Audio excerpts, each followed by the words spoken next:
بسم اللہ الرحمن الرحیم۔ السلام علیکم پیارے ریڈرز، میں ہوں سحر علی قریشی اور آپ موجود ہیں اس وقت میرے آفیشیل یوٹیوب چینل دا ناولز ورلڈ پر۔ امید ہے آپ سب بالکل خیریت سے ہوں گے، ٹھیک ٹھاک ہوں گے۔ آپ سب کو دل کی گہرائیوں سے یہاں پر خوش آمدید کہتی ہوں۔ آج ہم پڑھیں گے بکھری میری ذات ناول کی قسط نمبر 23۔ تو چلیں پڑھنا شروع کرتے ہیں۔ اگلے دن صبح 8:55 پر سلسبیل نے تمام لڑکیوں کے ساتھ مل کر روڈ کراس کی اور پھر عمارت میں داخل ہو گئی۔ اس کا ذہن بری طرح الجھا ہوا تھا۔ اسے اس وقت بہت ساری پریشانیوں نے گھیر رکھا تھا۔ کبھی فرد کی شادی کے بارے میں سوچ کر دل پھٹنے لگتا، تو کبھی جبریل کے کل کہے گئے الفاظ پریشان کرنے لگتے، تو کبھی ولید لغاری کی دھمکیاں تکلیف دینے لگتی۔ تمہارے بھائی کو جیل میں ڈلوا دوں گا اور تم سب کو سڑک پر لے آؤں گا۔ انہی تکلیفوں میں جونجتی وہ لفٹ میں داخل ہوئی اور پھر ہال میں پہنچ کر اپنے کیبن کی طرف چلی گئی۔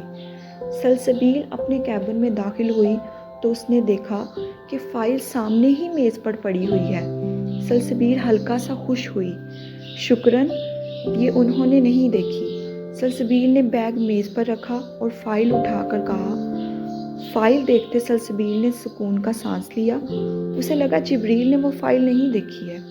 پھر سلسبیل نے فوراً سے پہلے ہی اس فائل کو فولڈ کیا اور اپنے بیگ میں رکھ لیا، مبادا وہ کہیں اسے یہاں دوبارہ بھول ہی نہ جائے۔ پھر سلسبیل اپنی کرسی پر بیٹھ گئی اور کام کرنے لگی۔ دوسری طرف ولید اپنے کمرے میں موجود بیڈ پر لیٹا اوپر چھت کو گھور رہا تھا۔ اس کے ناک پر بینڈیج لگا ہوا تھا، ہونٹ کا کنارہ ایک طرف سے بری طرح سے پھٹ چکا تھا اور وہاں پر بھی خون جمع ہوا تھا۔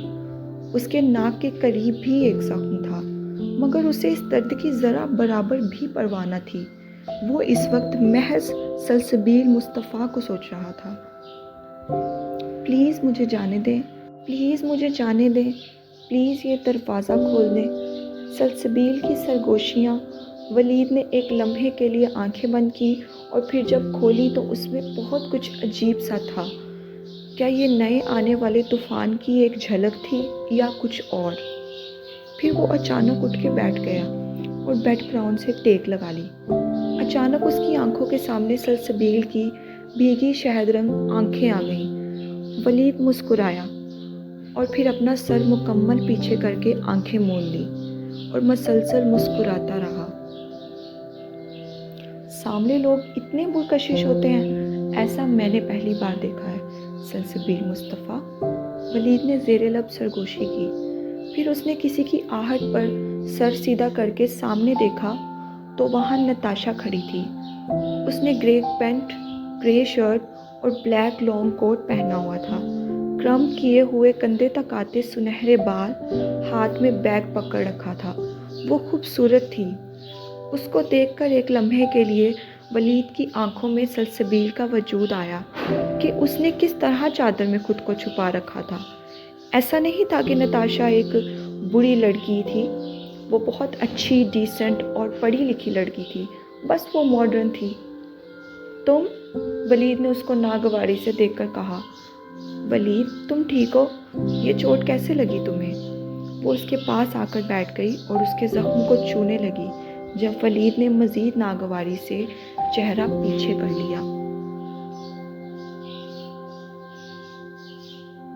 I'm fine Natasha, don't you worry۔ مگر یہ چوٹ کیسے لگی تمہیں؟ کس کے ساتھ جھگڑا کیا ہے تم نے؟ اس نے پھر فکر مندی سے پوچھا۔ نتاشا ولید کی خالہ زاد تھی، وہ پسند کرتی تھی اس کو، مگر اس کی پسند ناپسند سے ولید کو کوئی فرق نہیں پڑتا تھا۔ کچھ بولو گے؟ اس نے دوبارہ پوچھا۔ میں نے کہا نا میں ٹھیک ہوں، اور میں کس سے جھگڑا کر کے آیا ہوں یہ تمہارا بزنس نہیں ہے، ولید نے بے حد اکتائے ہوئے لہجے میں کہا اور بیڈ سے اٹھ کر باتھ روم میں بند ہو گیا۔ اب وہ تب تک باہر نہ آنے والا تھا جب تک نتاشا چلی نہ جاتی۔ یہ بات نتاشا اچھے سے جانتی تھی۔ پھر وہ اٹھی اور باتھ روم کے دروازے کے باہر جا کر کھڑی ہو گئی۔ میں فکر مند تھی تمہارے لیے، اس لیے پوچھ رہی تھی۔ نتاشا نے چہرے پر پھیکی سی مسکراہٹ سجائے کہا۔ ولید کا ہاتھ شاور کے نل پر تھا اور وہ سب سن رہا تھا۔ پھر وہ انجان بنا پانی کا ٹمپریچر سیٹ کرنے لگا۔ پتہ ہے موم نے رشتہ دیکھا ہے میرے لیے، ان کی فرینڈ کا بیٹا ہے، وہ فورن ریٹرن ہے۔ وہ شرٹ ریموو کر رہا تھا جب اس کا جملہ کانوں سے ٹکرایا، اور اس کا نام مجھے جاننے میں کوئی دلچسپی نہیں ہے، تم جا سکتی ہو یہاں سے۔ وہ بھی بول ہی رہی تھی جب ولید نے اچانک دروازہ کھول کر کہا، اور اس نے شرٹ نہیں پہنی تھی۔ نتاشا کی اس کو ایسے دیکھ کر ایک دم چیخ نکل گئی، اور اس نے فوراً رخ موڑ لیا اور رخ موڑ کر بھی اپنی آنکھوں پر ہاتھ رکھ لیے۔ اس کے الفاظ منہ میں ہی رہ گئے۔ تم کتنے بے شرم ہو ولی، نتاشا نے افسردگی سے کہا۔ جب جانتی ہو تو تمہیں پھر میرے کمرے میں نہیں ہونا چاہیے۔ ولید نے بھی دو بدو جواب دیا۔ اوکے، پھر میں اس رشتے کے لیے ہاں کرنے والی ہوں، اور بعد میں مت آ کر کہنا کہ یہ شادی مت کرو، مجھے تمہاری محبت قبول ہے، نتاشا نے معصوم شکل بنا کر کہا۔ ولید کے لب مسکراہٹ میں ڈلے۔ یہ تو پھر کسی تم جیسی دیوانی کا خواب ہی ہو سکتا ہے کہ ولید شمشاد لغاری ایسا کہے۔ ہاں، دیکھ لوں گی، نتاشا نے سر جھٹک کر کہا۔ مت دیکھنا، پاگل ہو جاؤ گی، ولید نے بھی متبسم نظروں سے ترکی با ترکی جواب دیا اور پھر دروازہ بند کر لیا۔ دروازہ بند ہونے کی آواز پر نتاشا نے آنکھوں سے ہاتھ اٹھائے اور پھر سامنے بیڈ کی طرف رخ موڑ کر اوپر وال پر لگی اس کی تصویر کو دیکھنے لگی۔ وہ تو پہلے ہی ہوں۔ نتاشا کئی لمحے اس تصویر کو محبت بھری نظروں سے دیکھتی رہی۔ یہ بلیک اینڈ وائٹ تصویر تھی جس میں ولید سیاہ شرٹ پہنے، اوپری آدھے بٹن ہمیشہ کی طرح کھلے چھوڑے، سگریٹ کا کش لینے کے بعد دھواں ہوا میں معلق کر رہا تھا۔ نتاشا نے دیکھ کر گہری سرد سانس ہوا کے سپرد کی۔ اگر تم سگریٹ چھوڑ دو تو مجھے اور بھی محبت ہو جائے تم سے۔ پھر تصویر کو دیکھتے ہوئے اس نے زیر لب سرگوشی کی۔ یہ بھی تمہارا محض خواب ہی رہے گا۔ اندر سے آتی ولید کی آواز پر نتاشا ہڑبڑا گئی۔ یہ جن ہے کیا؟ اتنی دور سے بھی کیسے سن لیتا ہے؟ نتاشا نے دل پر ہاتھ رکھتے ہوئے کہا۔ میں نے یہ بھی سن لیا۔ ایک اور ہانک لگائی اس نے اندر سے۔ نتاشا نے گھبرا کر دروازے کی طرف دیکھا اور بولی، باتھ روم میں بولتے نہیں ہیں، گناہ ہوتا ہے۔ اس نے اسے نادم کرنے کی کوشش کی، مگر ایسا ممکن نہ تھا۔ پھر وہ تیزی سے وہاں سے چلی گئی۔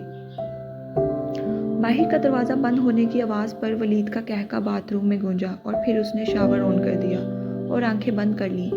آنکھیں بند کرتے ہی کسی کی بھیگی شہد رنگ آنکھیں سامنے آ گئیں۔ ولید نے پٹ سے دوبارہ آنکھیں کھول لیں اور سر پر ہاتھ پھیر کر پیشانی پر آئے بال پیچھے کیے۔ کچھ دیر بعد ولید ڈریسنگ روم سے سیاہ سوٹ پہن کر باہر نکلا اور آئینے کے سامنے کھڑا ہو کر بال بنانے لگا۔ اس کے زخم ذرا بھی مندمل نہ ہوئے تھے، مگر پھر بھی وہ دفتر جانے کی تیاری کر رہا تھا۔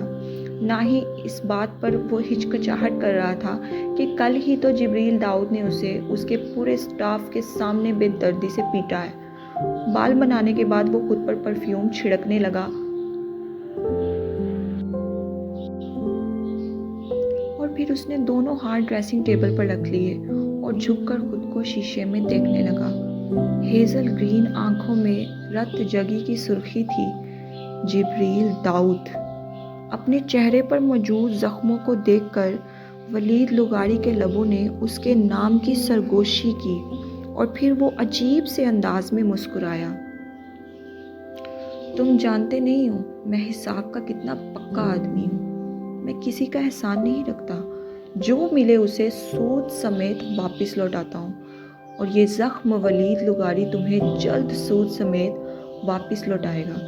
ولید شیشے میں خود کو دیکھتا دانت پیس کر کہہ رہا تھا۔ سلسبیل مصطفیٰ۔ کچھ دیر بعد پھر اس کے لبوں نے ایک اور سرگوشی کی اور اس کے ساتھ ہی اس کی آنکھوں اور ہونٹوں دونوں میں مسکراہٹ اتری، اور یہ مسکراہٹ عجیب نہیں بلکہ پر اسرار تھی۔ اف! ایک دم اس نے سر نیچے کر لیا۔ تم میرے دماغ سے آخر جا کیوں نہیں رہی ہو سلسبیل مصطفیٰ کمال؟ میرے ذہن میں رہنا اور اسے پریشان کرنا تمہارے لیے بھی اچھا نہیں ہے۔ یہ تمہارے لیے نقصان دہ ثابت ہو سکتا ہے۔ حساب تو پھر تمہاری طرف بھی نکل آئے گا ولید لغاری کا۔ اسے ذہنی طور پر پریشان کرنے کے لیے۔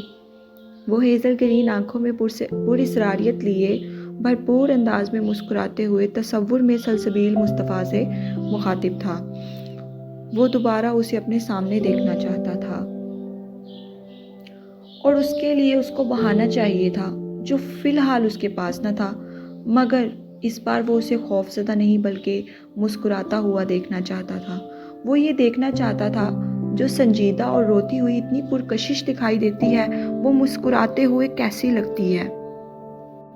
وہ اس کی مسکراہٹ کو دیکھنا چاہتا تھا، اسے اپنے پوروں سے محسوس کرنا چاہتا تھا۔ یہ پراسرار اور عجیب نیا احساس نتاشا، جبریل، سلسبیل اور خود ولید لغاری کی زندگی کو بری طرح سے الجھانے والا تھا۔ صبح 11 بجے جبریل سلسبیل سے بات کرنا چاہتا تھا، مگر وہ ایک میٹنگ میں تھا جس وجہ سے وہ صبح سے اس کی طرف نہ جا سکا۔ اب وہ میٹنگ سے فری ہو کر باہر نکلا تھا اور ویمن کیبنز کی طرف جا رہا تھا۔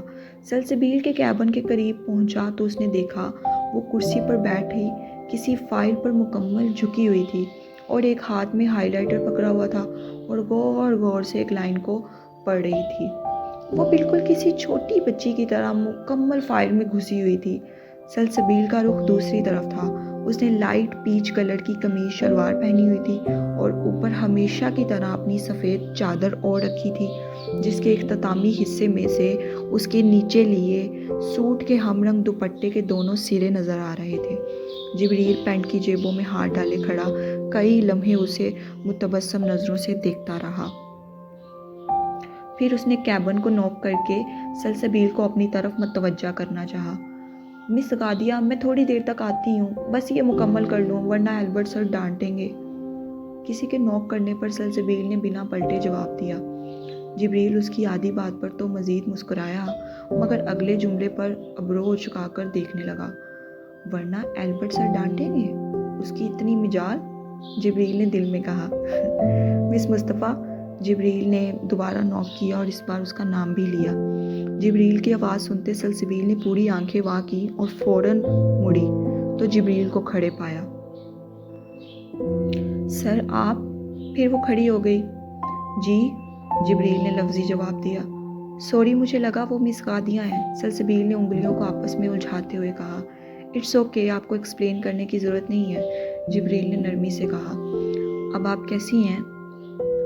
الحمدللہ، سلسبیل نے لفظی جواب دیا۔ میں آپ کو کچھ بتانے آیا تھا، جبریل نے ہاتھ پیچھے پشت پر باندھتے ہوئے کہا۔ جی کہیے، سلسبیل کی نظریں اس کے پیروں پر جمی ہوئی تھیں۔ اگلے ہفتے میری فیملی آپ کے گھر آنے والی ہے، آپ کا ہاتھ مانگنے۔ جبریل کی بات نے سلسبیل کی سماعت پر گویا بم گرا دیا۔ جی؟ سلسبیل نے حیرانگی اور پریشانی سے اس کی طرف دیکھا۔ جی، جبریل نے اسے نرمی سے دیکھتے ہوئے سر اس بات میں ہلایا۔ آپ ایسا کیسے کہہ سکتے ہیں؟ سلسبیل نے اسے دیکھ کر سرگوشی نما پوچھا۔ جیسے میں کہہ رہا ہوں ویسے، جواب دو بدو آیا۔ یہ ممکن نہیں ہے، سلسبیل نے دوبارہ کہا۔ اللہ کے لیے سب ممکن ہے۔ جبریل کی نرمی میں اضافہ ہوتا جا رہا تھا۔ آپ ایسا نہیں کریں گے، سلسبیل نے تھوڑا سختی سے کہا، جس پر جبریل کی آنکھوں میں چمک اتری اور چہرے پر مسکراہٹ۔ میں بالکل ایسا ہی کروں گا۔ آج وہ بھی اسی کی طرح ضد کا ارادہ لے کر آیا تھا۔ اب آپ مجھے پریشان کر رہے ہیں، سلسبیل نے اس کی طرف دیکھتے کہا اور اب کی بار اس کے لہجے میں تکلیف تھی۔ اس کی آنکھوں میں تکلیف دیکھ کر جبریل نے فوراً سنجیدہ ہوا۔ آپ خود اپنے آپ کو پریشان کر رہی ہیں سلسبیل، میں تو بس آپ کو خوشی دینا چاہتا ہوں، جبریل نے لہجے میں محبت سموئے نرمی سے جواب دیا۔ وہ آپ کا کام نہیں ہے، سلسبیل بدتمیزی سے گویا ہوئی، جسے جبریل نے سرے سے ہی نظر انداز کر دیا۔ میں آپ کو آگاہ کرنے آیا تھا اور کر چکا ہوں، یہ کہہ کر جبریل مڑنے لگا جب سلسبیل بولی، میں البرٹ سر کو بتا دوں گی کہ آپ مجھے اس طرح سے پریشان کر رہے ہیں۔ سلسبیل کے اس جملے پر جبریل خوشگوار حیرت لیے مڑا اور اس کی اس بچوں کسی کہی ہوئی بات پر چہرہ سائڈ پر کر کے ہنسنے لگا۔ جبریل کی مسکراہٹ دیکھ کر سلسبیل دنگ رہ گئی۔ وہ بہت خوبصورت مسکراتا تھا۔ یہ آج سلسبیل پر آشکار ہوا تھا کہ وہ مسکراتے ہوئے اور بھی حسین لگتا ہے۔ اگر کسی کو شادی کے لیے پرپوز کرنا جرم ہے تو میں آپ کے البرٹ سر کی سزا کا انتظار کروں گا سلسبیل۔ جبریل نے مسکراتے ہوئے نرمی سے کہا، مجھے آپ سے شادی نہیں کرنی۔ سلسبیل نے اس کے چہرے کی طرف دیکھ کر کہا، مجھے تو کرنی ہے نا۔ جبریل نے سینے پر ہاتھ باندھتے ہوئے اسی کے سے انداز میں جواب دیا۔ آج وہ بالکل اسی کی طرح ضدی لہجے میں اس کی ہر بات کا جواب دے رہا تھا جو سلسبیل کو ایک آنکھ نہ بہا رہا تھا۔ میں انکار کر چکی ہوں اور آپ کے انکار کرنے سے جیسے مجھے بڑا فرق پڑتا ہے۔ جبریل کے جواب میں شرارت سلسبیل اچھی طرح محسوس کر سکتی تھی۔ آپ کے پاس 3 دن ہے، اس بارے میں سوچئے، ورنہ اس کے بعد میں آپ کی ایک بات بھی نہیں سنوں گا اور وہی کروں گا جو میں چاہتا ہوں۔ جبریل نے سلسبیل کی طرف دیکھتے اب سنجیدگی سے کہا اور پھر وہاں سے چلا گیا۔ سلسبیل بت بنی اسے جاتا ہوا دیکھتی رہی۔ آج وہ سفید قمیص شلوار پہن کر آیا تھا اور بلا کا حسین لگ رہا تھا۔ سلسبیل کی جگہ اگر کوئی اور لڑکی ہوتی تو شاید لمحہ بھی نہ لگاتی اسے ہاں کرنے میں، مگر وہ سلسبیل ہی کیا جو ایک بار میں جبریل کی بات مان لے۔ نتاشا گھر داخل ہوئی تو سامنے ہی اس کی والدہ کھڑی ہاتھ باندھے جیسے اسی کا انتظار کر رہی تھی۔ ہائے موم، نتاشا انہیں ہائے کہتی ہوئی زینوں کی طرف بڑھنے لگی جب اس کی والدہ کے جملے پر اسے رکنا پڑا۔ عارش اور اس کی فیملی اس ویکنڈ تمہیں دیکھنے آنے والے ہیں، خود کو تیار کر لو۔ موم، نتاشا نے تڑپ کر انہیں پکارا، مگر اس کی والدہ نے نگاہیں پھیر لی۔ میں نہ ہی کسی عارش سے ملنے والی ہوں اور نہ ہی اس کی فیملی سے۔ سنا آپ نے؟ شادی کروں گی تو صرف اور صرف ولی سے اور کسی سے نہیں۔ آپ انہیں منع کر دیں۔ نتاشا نے تھکے ہوئے انداز میں ان سے کہا۔ عارش میں کیا برائی ہے؟ انہوں نے سنجیدگی سے سوال کیا۔ تو ولی میں کیا برائی ہے موم؟ نتاشا نے بھی سوال پر سوال جڑ دیا۔ ولید میں کوئی برائی نہیں ہے، میرا اکلوتا بھانجا ہے وہ، مجھے اس سے بہت پیار ہے اور دیکھا جائے تو وہ کروڑوں میں ایک ہے میرے لیے، مگر وہ تم سے شادی نہیں کرنا چاہتا، نہ ہی تمہیں پسند کرتا ہے۔ اس کی والدہ نے گویا اسے آئینہ دکھایا۔ لہٰذا تم اس بات کو تسلیم کرتے ہوئے عارش سے شادی کر لو، تم اس کے ساتھ بہت خوش رہو گی اور وہ تمہیں بہت پسند بھی کرتا ہے۔ یہ تو کوئی بات نہ ہوئی بھائی، نتاشا نے عجیب انداز سے کہا۔ اگر وہ مجھے پسند نہیں کرتا تو کرنے لگے گا، میں اسے وقت دوں گی، اس کا انتظار کروں گی، وہ میرے پاس ہی آئے گا لوٹ کر، نتاشا نے پرعزم لہجے میں کہا، اور مزید ان کی کوئی بھی بات سنے بغیر زینیں چڑھتی ہوئی تیزی سے اوپر چلی گئی۔ تم اپنا وقت برباد کر رہی ہو بس نتاشا، انہوں نے بلند آواز میں کہا، مگر نتاشا کان لپیٹ کر اپنے کمرے میں گھس گئی۔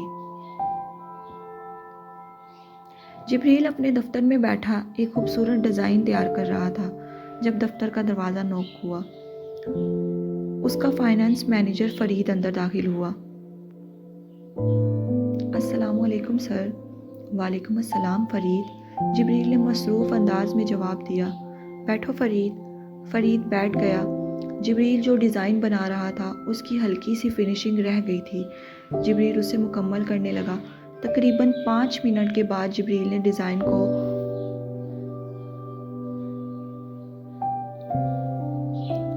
مکمل کر کے ایک نظر اسے دیکھا۔ پرفیکٹ۔ پھر جبریل نے نیم مسکراتے ہوئے زیر لب کہا اور اس ڈیزائن کو ایک فائل میں رکھتے ہوئے فرید کی طرف متوجہ ہو گیا۔ معافی چاہتا ہوں فرید، میری وجہ سے تمہیں انتظار کرنا پڑا، جبریل نے نرمی سے کہا۔ ارے نہیں سر، کیسی بات کر رہے ہیں آپ، شرمندہ مت کریں، آپ نے مجھے بلایا تھا؟ ہاں، تم سے کام تھا بہت ضروری۔ جی حکم کیجیے سر، فرید نے مؤدب انداز میں کہا۔ شمشاد انڈسٹریز کے نئے چیئرمین ولید لغاری کے اکاؤنٹ میں 1 کروڑ ٹرانسفر کروا دو اور یہ ڈاکومنٹس اس کو بھجوا دو۔ جبریل نے اس کی طرف دیکھ کر کچھ کاغذات بڑھائے جن میں لکھا تھا کہ مصطفیٰ کمال کے لیے گئے لون کی ادائیگی جبریل داؤد کی کمپنی کی طرف سے کر دی گئی ہے اور آئندہ ان کے امپلائی مصطفیٰ کمال کے گھر کبھی نہیں جائیں گے، نہ ہی انہیں پریشان کریں گے۔ جی سر، ٹھیک ہے۔ فرید نے کاغذات پکڑے اور اٹھ کھڑا ہوا۔ یہ کام آج ہی ہو جانا چاہیے فرید، جبریل نے سنجیدگی سے کہا۔ جی سر، آپ فکر مت کریں، آج ہی ہو جائے گا۔ فرید یہ کہتا ہوا دفتر سے باہر نکل گیا۔ اس کے جانے کے بعد جبریل نے کرسی سے ٹیک لگا کر آنکھیں موند لیں۔ جاری ہے۔ چلیں جی دوستو، پیارے ریڈرز، قسط جو ہے وہ مکمل ہو چکی ہے۔ امید ہے آپ کو اچھی لگی ہوگی۔ اسے سن کر پڑھ کر کائنڈلی آپ سب جو ہے وہ کمنٹ باکس میں کمنٹ لازمی کریں، لازمی کیجئے گا۔ میں ہمیشہ آپ سب سے ریکویسٹ کرتی ہوں کہ کمنٹ لازمی کیا کریں۔ مجھے آپ کے کمنٹس پڑھنا بہت پسند ہے، بہت اچھا لگتا ہے۔ میں بہت شوق سے اور بے صبری سے پڑھتی ہوں آپ کے کمنٹس۔ امید ہے آپ سب کو قسط جو ہے وہ پسند آئے گی۔ انشاءاللہ جلد حاضر ہوں گے اگلی قسط کے ساتھ، اور ناول کیسا جا رہا ہے یہ بھی اپنی آپ رائے کا اظہار کیجئے۔ تو چلیں اسی کے ساتھ مجھے دیں اجازت۔ اللہ حافظ۔